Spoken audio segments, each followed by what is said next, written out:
Assalamualaikum warahmatullahi wabarakatuh. Kembali lagi dengan saya, Dayang Yesidi Hajar.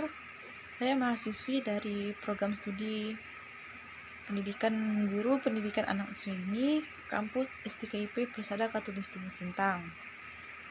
Di sini saya akan menjelaskan tentang benda-benda khas Dayak yang ada di dusun saya. Terutama dusun saya itu maksudnya yang ada di daerah saya, yaitu Dusun Sari 2, Desa Pangeran, Kecamatan Silahilir, Kabupaten Kapuas Hulu. Suku yang ada di daerah saya itu yaitu suku Dayak Kanayat.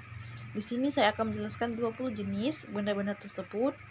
Yang pertama saya akan menjelaskan atau memberitahu teman-teman yaitu tentang tawak atau gong.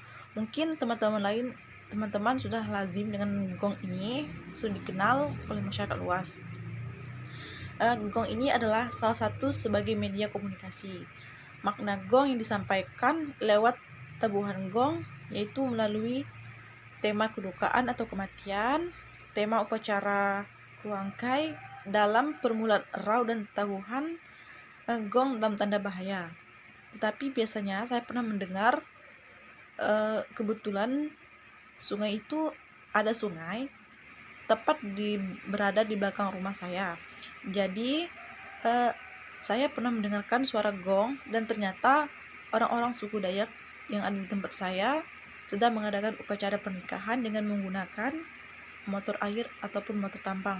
Maksudnya mereka milir ke daerah hilir sini dari hulu sana dengan menabuhkan gong itu. Jadi saya itu penasaran waktu saya masih kecil dulu, saya penasaran ini suara apa, kok gong bisa ada di sungai kan.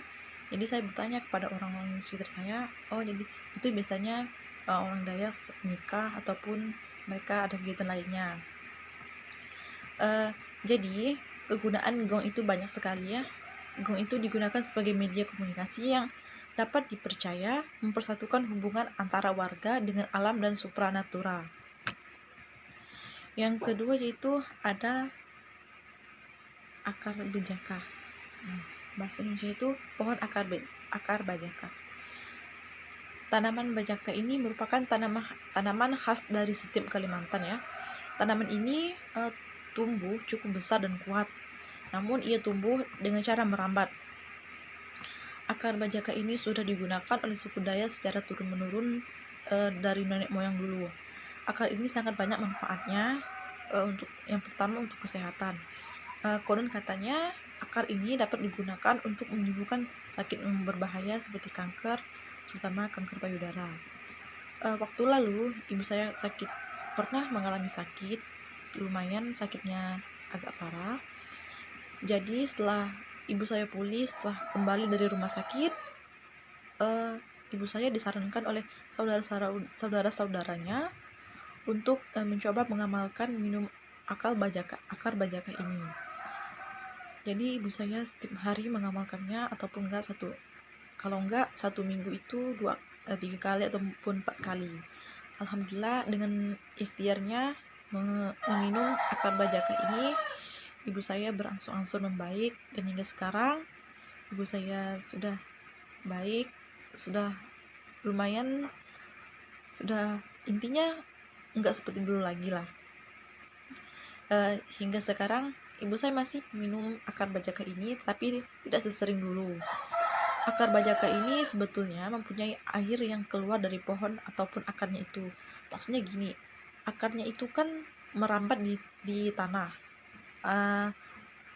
Nanti saat kita mau ambil akarnya, kita potong. Saat kita memotong akarnya itu, pas kita memotong akarnya akan keluar air. Kan biasanya kan kalau pohon lain kan ada getah ataupun apa, tapi akar ini enggak. Air yang keluar dari akar ini itu bisa diminum. Air itulah yang bermanfaat sebenarnya, sangat bagus untuk kesehatan. Tapi sekarang tuh airnya tuh udah jarang keluar dari dari pohonnya itu.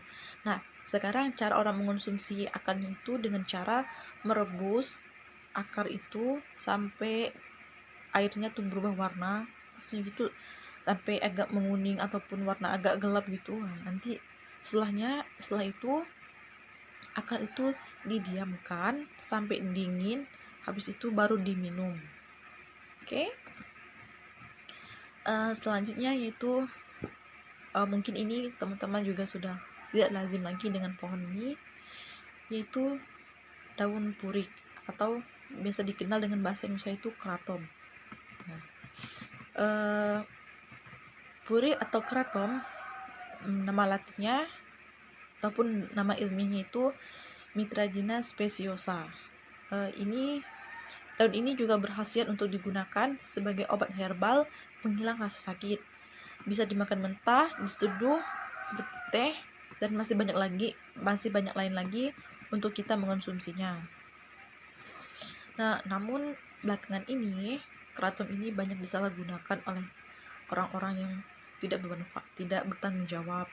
Nah, kraton ini digunakan sebagai narkoba ataupun narkotika karena efeknya itu mirip dengan opium atau kokain ya. Untuk lebih jelasnya lagi, teman-teman bisa cek sendiri di YouTube ataupun di Google, cari manfaat dan positif dan negatif dari kraton ini. Oke. Yang selanjutnya yaitu tangkin. Nah, tangkin ini di daerah saya juga namanya tangkin. Tangkin ini bukan takin ataupun benda yang buat menyimpan barang seperti keranjang ataupun apa gitu. Ini adalah alat ataupun senjata khas Dayak. Nah, tangkin ini adalah benda pusaka dan dianggap sebagai benda keramat oleh orang Dayak. Tangkin ini secara turun-temurun diwariskan oleh nenek moyang. Tangkin merupakan salah satu senjata utama dari sekitar banyak jenis senjata tradisional khas suku Dayak Kanayat. Tetapi untuk suku Dayak lainnya biasa menggunakan tangkin ini juga. Tetapi ini kebanyakan atau ini merupakan senjata khas dari suku Dayak Kanayat. Nah, tangkin ini adalah senjata yang dipakai oleh kaum lelaki, digunakan untuk mengayau. Nah, pada zaman dahulu tradisi mengayau ini dipercaya sebagai mempertahankan dirinya dari serangan musuh, sehingga tangkin ini merupakan senjata yang sangat keramat. Mengayau itu seperti melindungi diri seperti itu, ataupun gimana ya, mengayau intinya untuk berjaga-jaga diri, was-was dari musuh gitu ya. Yang selanjutnya yaitu tikar kolan. Nah, ini bahasa daerah saya itu kolan, tetapi bahasa Indonesia itu tikar bidai. Nah, tikar bidai ini merupakan anyaman yang terbuat dari bahan baku rotan dan kulit kayu tarap atau pantongan, sehingga anyaman tersebut dapat dibentuk dengan fungsional yang menarik. Ya, itu mudah dibentuk menggunakan rotan, tapi rotannya itu harus diolah dulu biar dia tuh agak mudah untuk diolah gitu menjadi tikar ataupun jadi apa gitu ya. Nah, kerajinan tikar bidai ini merupakan kerajinan yang multifungsi, oleh sebab itu harus dibina dan dilestarikan supaya tetap ada dan terjaga dengan baik. Ini tidak boleh punah loh.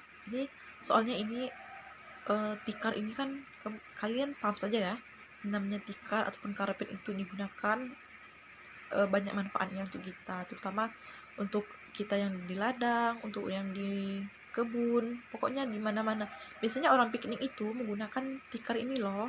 Nah, tikar ini banyak dijual di pasar-pasaran, tetapi sekarang udah agak susah sih untuk mencarinya. Selanjutnya, hasil kerajinan tikar bidai ini jika dipamerkan di event-event besar, misalnya event lokal, nasional, dan internasional, dapat memiliki nilai jual yang sangat tinggi. Nah, mengapa dia memiliki nilai jual yang sangat tinggi? Karena tikar ini sudah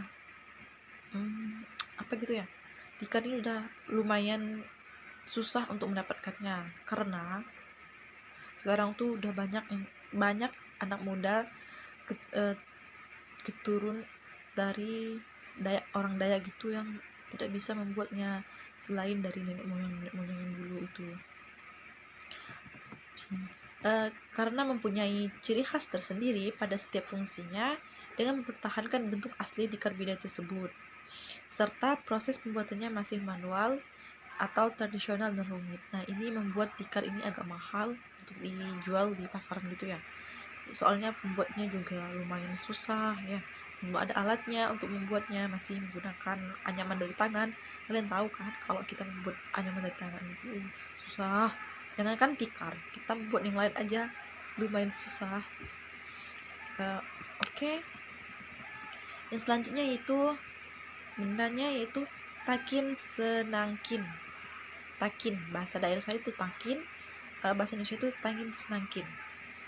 Nah, takin senangkin ini wadah yang digunakan untuk membawa padi pada saat panen. Nah, sudah jelas seperti digunakan orang-orang untuk berkebun di padi, di sawah gitu ya. Nah, bisa juga bisa juga untuk membawa segala sayur-sayuran dan lain-lainnya. Kini takin ini juga dipakai untuk membawa hasil panen sahang yang merupakan komoditi andalan masyarakat perbatasan umumnya. Ya, sekarang kan sahang juga sudah lumayan mudah ya untuk dicari, untuk ditanam. Jadi banyak sih daerah perbatasan. Di tempat saya juga ada orang yang menanam sahang. Oh iya, saya dari Silar Hilir. Bagi teman-teman yang tahu, saya dari Nangasila, tepatnya Desa Pangeran, Kabupaten Kapuas Hulu ya, Kalimantan Barat. Oke, selanjutnya takin ini dibuat kaum perempuan dengan bahan baku dari tumbuhan hutan sekitar disebut dengan senggang atau gerenia. Kalau senggang ini gimana ya, saya juga susah untuk menjelaskannya seperti apa modelnya. Intinya senggang itu sejenis daun yang dikeringkan gitulah. Nah, senggang ini olahannya tuh juga lumayan sulit. Senggang ini harus dijemur dulu, dipisah-pisah kecil-kecil dulu. Pokoknya prosesnya juga lumayan sulit maksudnya. Sorry. Yang selanjutnya itu kelepai. Bahasa daerahnya kelepai, bahasa Indonesia juga kelepai ya. Nah, kelepai ini sejenis tas cangklong. Bentuknya kecil yang pada zaman dahulu digunakan oleh kaum lelaki membawa peluru senapan pada saat berburu. Sekarang kelepai bisa digunakan untuk menyimpan rokok maupun peralatan pribadi lainnya oleh kaum pria. Kelepai ini bentuknya kecil, bulat, seperti nanti saya jelaskan di slide terakhir. Saya akan tunjukkan gambar-gambar dari barang yang sudah saya jelaskan ya. Nah, kelepai terbuat dari kulit kayu melembu atau kayu pelai. Nah, kayu pelai ini lumayan mudah juga dicari di tempat saya. Kebetulan di tempat saya ini hutannya juga masih banyak, jadi nggak heran kalau rumah saya ini di belakang rumah saya, di depan rumah saya itu, kalau teman-teman saya itu pokoknya tempat saya itu banyak hutan, melewati hutan-hutan lah.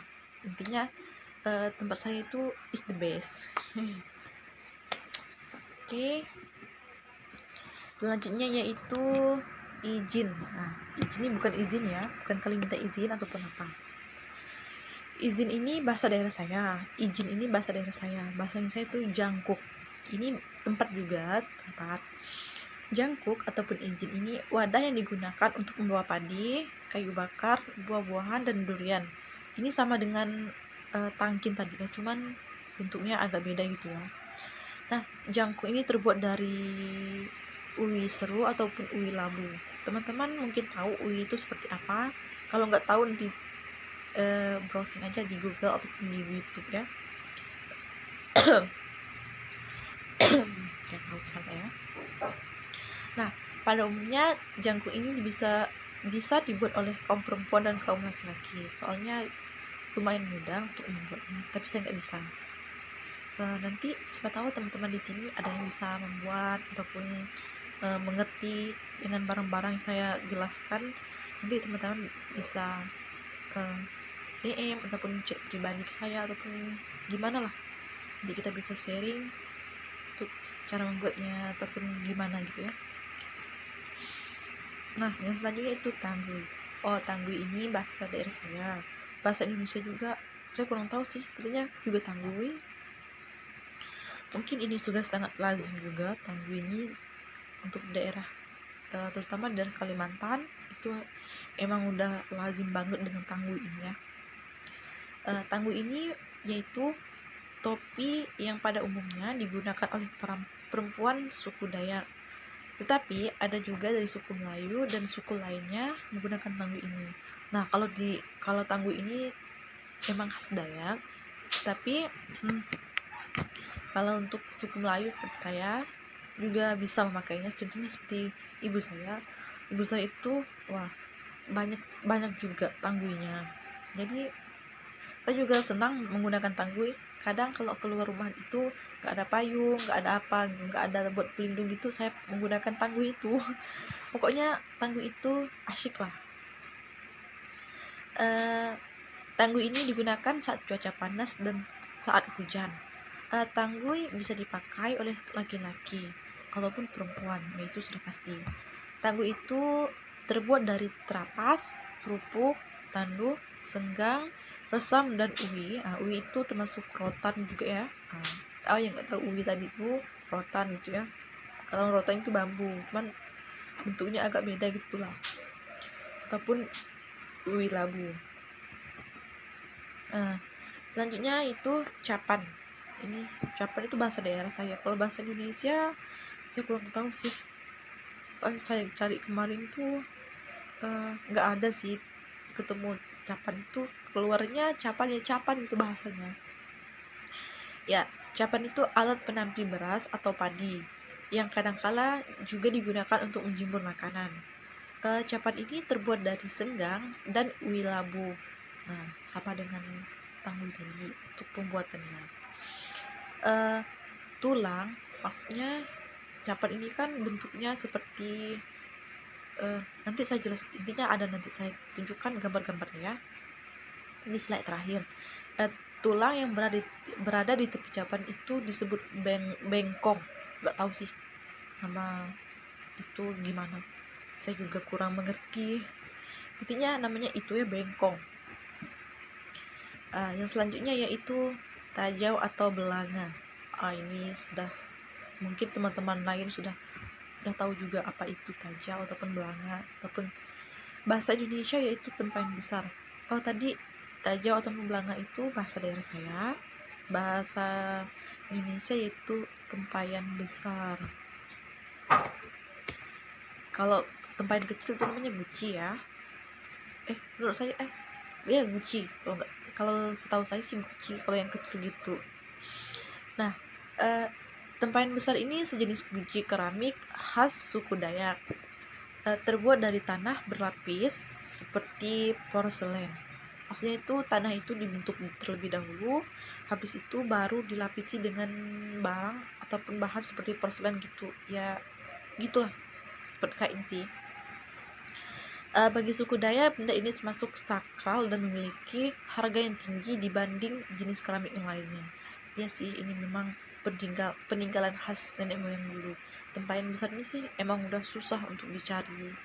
Kemarin saya pernah sih mencarinya, tapi saya ketemu cuma tempayan yang kecil aja. Kalau untuk saya yang Melayu ini, biasanya orang menikah tuh menggunakan tempayan loh.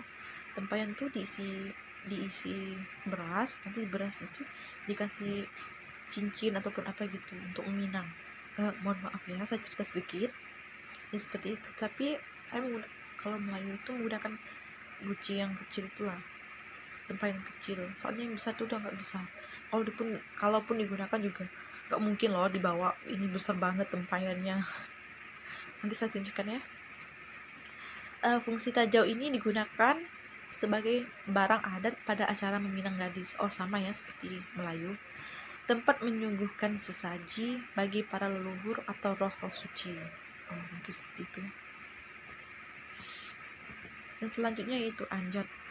Bahasa Indonesia juga anjat sih kayaknya. Nah, anjat ini merupakan tas punggung yang terbuat dari rotan yang dibelah-belah. Anjat berbentuk seperti tabung. Anjat memiliki tinggi sekitar 50 cm. Nah, Selain digunakan untuk membawa barang-barang ketika bepergian, bagi kaum pria suku Dayak, anjat dijadikan sebagai wadah untuk perbekalan saat berburu ke hutan. Nah, bisa sih, saya pernah melihat barang ini sih, kan nggak tahu namanya, jadi sekarang saya tahu namanya itu anjat gitu lah, bukan anjar ya. Oke, baik. Anjat dijadikan sebagai wadah untuk perbekalan saat berburu ke hutan. Sementara itu, para wanita menggunakan anjat ini menyimpan baju atau makanan bila pergi. Wanita itu memang gak jauh dari makanan, gak jauh dari baju. Biasanya juga seperti itu sih. Saya nggak tahu. Saya biasanya membawanya menggunakan tas ataupun yang lainnya. Yang selanjutnya yaitu ini termasuk senjata khas Dayak juga. Mungkin teman-teman yang lain sudah tahu senjata khas dari suku Dayak itu apa ya, yaitu mandau ya. Mandau ini emang sudah terkenal di mana-mana ya. Bahasa daerah saya emang mandau, bahasa Indonesia juga mandau. Nah, mandau ini senjata tajam sejenis parang, berasal dari kebudayaan Dayak Kalimantan. Orang Kalimantan itu luar biasa ya. Tapi bukan yang lain nggak luar biasa, tapi Kalimantan itu ya untuk senjatanya gitu, saya juga kagum juga dengan Kalimantan, maupun Kalimantan Barat, Kalimantan Timur, Kalimantan Selatan, ya sama aja bagi saya. Nah, mandau ini berbeda dari parang yang lainnya atau dari parang yang biasanya. Mandau ini memiliki ukir-ukiran di bagian bilahnya yang tidak tajam.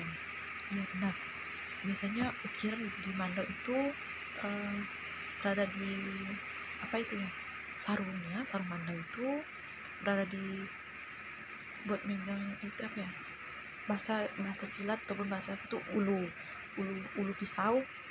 Nggak tahu bahasa Indonesia apa, nggak tahu bahasa Indonesia ulu itu apa, tangkai itu buat megang gitulah maksudnya gitu. Yang selanjutnya itu lonjo. Ini masih termasuk senjata juga ya, khas Dayak juga. Lonjo, senjata ini berbentuk tombak panjang dan tajam. Berbentuk tombak berarti tinggi dan bawahnya itu tajam ataupun runcip gitu ya. Nah, sama seperti mandau, senjata ini sering diberi unsur magis untuk memastikan kemenangan dalam perang. Wah, ini emang digunakan suku Dayak gitu ya, luar biasa. Lonjo juga biasa dipakai untuk berburu hewan di hutan. Wah, pastilah biasanya kalau berburu itu menggunakan lonjo ini kalau ada binatang kayaknya seperti rusa ataupun binatang lainnya, binatang hutan itu, bayangkan kita pakai tombak, bawa tombak, kalau ketemu rusa ataupun binatang lainnya dilempar pakai pakai tombak gitu, pasti mati kan. Apalagi lonjo ini ya kurang lebih gitu ya. Yang selanjutnya itu sumpit. Nah, bahasa daerahnya sumpit, bahasa Indonesia juga sumpit. Nah, sumpit ini berbentuk kayu panjang seperti tombak. Wah, sama juga ya, yang memiliki lubang di bagian tengahnya. Itu apa ya? Oke, nanti saya coba cari. Lalu ada semacam anak panah atau jarum yang ditiup melalui lubang tersebut. Oh iya, hingga melesat seperti peluru atau ngerinya. Jarum-jarum itu sudah dilumuri racun mematikan, sekali kena nyawa melayang. Wow, luar biasa. Berarti di ujung sumpit itu dikasih apa gitu ya, seperti racun-racun gitu. Kalau kena binatang itu pasti mati lah. Kena ujung aja mati, apalagi dikasih racun. Wah, my god, bagus. Nanti teman-teman kalau mau lebih tahunya bisa cari ataupun browsing sendiri ya di Google, di internet, sama aja ya, dan di YouTube ya, pokoknya seperti itulah. Yang selanjutnya itu tumbuhan khas Dayak. Untuk daerah saya namanya ini letup. Ini buah letup. Bahasa Indonesianya sengkepok, nggak tahu sih, mungkin itulah intinya. Kalau di tempat saya itu terkenalnya letup. Agak lucu ya namanya letup, meletup. Oke. Masyarakat suku Dayak menggunakan akar tanaman ini untuk mengobati penyakit cacar. Oh, jadi akar letup ini bermanfaat juga ya guys, selain buahnya. Buah letup ini juga bermanfaat loh. Biasanya saya suka makan buah letup ini. Enak, apalagi kalau saat dia tuh masih udah mateng. Luar biasa. Bahkan seluruh bagian Physalis minima ini dapat digunakan untuk obat gusi berdarah, bisul, dan mulas. Wow, orang bisul bisa diobati menggunakan letup. Oh guys, boleh dicoba ya kalau kalian punya bisul ataupun mulas. Maksudnya mulas perutnya ya guys. Nah, kandungan flavonoid dan polifenol di tumbuhan ini berkhasiat untuk antioksidan. Oh, pantesan itu sangat bermanfaat ya. Berarti luar biasa sih, tanaman-tanaman di sekitar kita itu emang banyak sebenarnya khasiatnya, tapi kita saja yang nggak tahu ya seperti apa manfaatnya, positif negatif dari tanaman itu apa ya. Kita emang lihat tahu, oh barang ini kayak gini, barang ini tumbuhan ini kayak gini, gak ada manfaatnya sih sebenarnya kayaknya, tapi sebenarnya itu sangat banyak manfaat. Apalagi kalau setahu saya ya, di tempat saya juga lumayan juga suku Dayak. Orang-orang suku Dayak itu emang biasanya untuk mengobati sakit-sakit itu emang banyak menggunakan ramuan-ramuan alami itu, dengan seperti tanaman itu tadi, letup ataupun psikopak ini ataupun yang lainnya. Emang luar biasa sih suku Dayak itu. Oke, mantap. Yang selanjutnya yaitu ini tanaman di sekitar kita, bahasa silat untuk bahasa di kampung saya yaitu lalang. Siapa sih nggak tahu lalang? Sakit loh guys nggak tahunya. Oke, bahasa Indonesianya adalah halalang. Oh, mantap. Tanaman ini bagi suku Dayak digunakan untuk mengobati pendarahan dan sakit gigi. Oh, jadi daunnya itu bermanfaat guys. Bagian yang digunakan adalah akarnya. Ini disebabkan kandungan asam gersik dan logam alkali di dalamnya.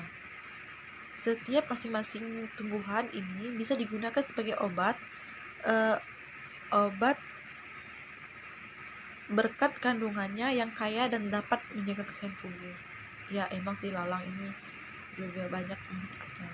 Kayak kemarin juga saat ibu saya sakit, maaf nih guys kalau saya sedikit cerita juga. Waktu ibu saya sakit kemarin, ibu saya juga disarankan orang-orang untuk merebus air lalang itu dengan akar-akarnya, tapi dibersihkan terlebih dahulu ya. Pokoknya saat kita mengambil lalang itu dicabut dari tanahnya itu, akarnya tuh jangan sampai ketinggalan. Pokoknya akarnya tuh harus ikut dengan batang-batangnya, dengan daun lalangnya itu, dengan daun halalangnya itu.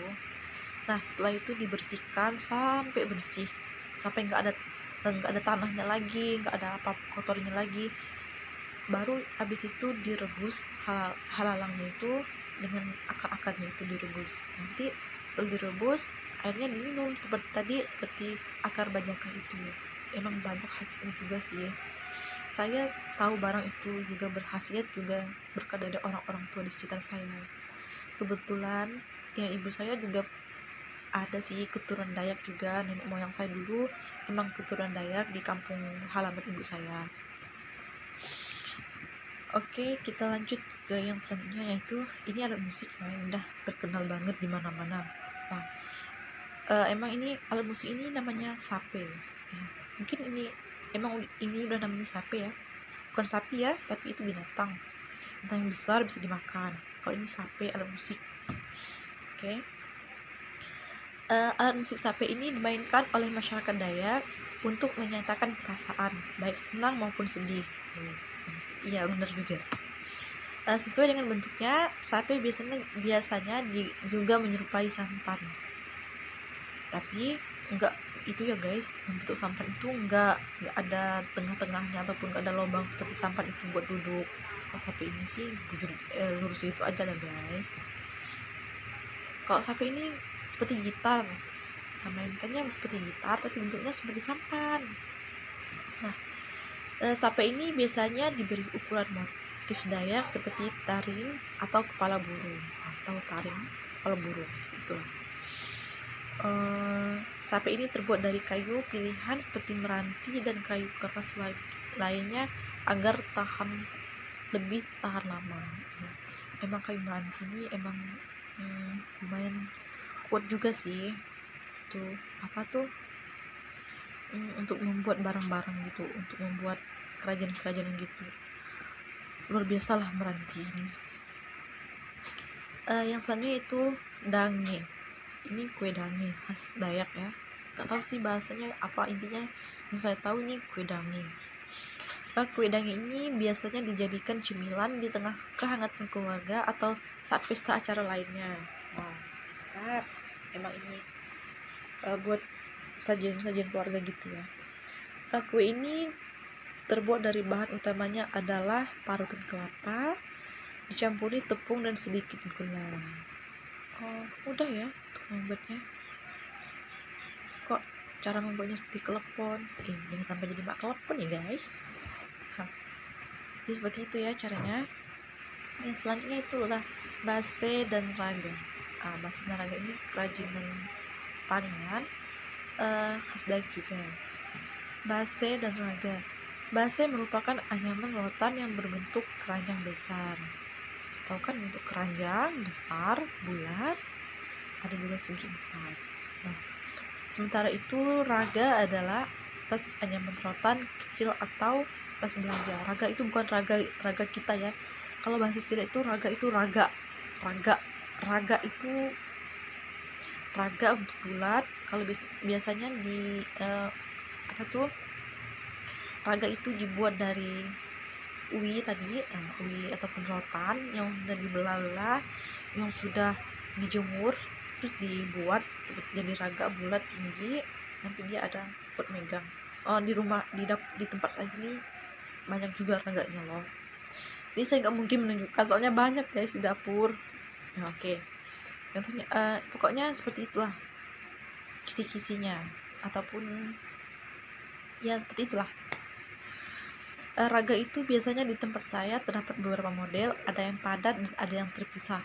Dan juga biasanya raga yang terpisah itu digunakan untuk menjemur ikan asin.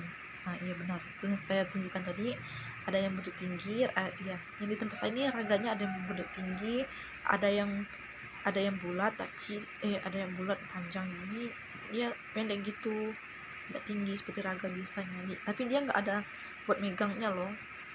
Itulah yang contoh seperti ada di tempat saya.